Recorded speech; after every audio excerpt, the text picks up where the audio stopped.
The most important orthopedic test I use for neck disorders is Mackenzie's repeated movement testing. And as a reminder, neck disorders don't simply present always with neck symptoms.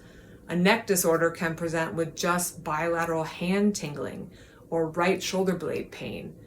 But neck disorders often respond to mechanical movements of the neck in a specific direction. Not all neck disorders are mechanical in nature, but most are.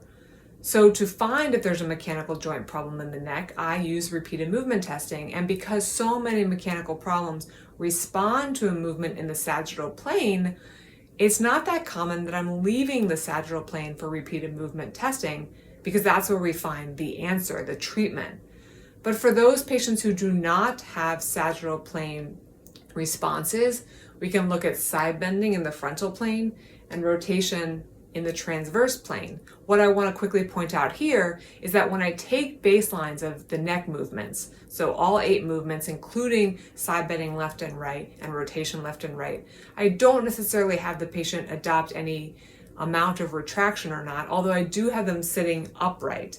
But when it comes to actually performing repeated movement testing, for nearly all patients, I want them to adopt a slight retraction, not full end range retraction, before they go into their rotation or side bend.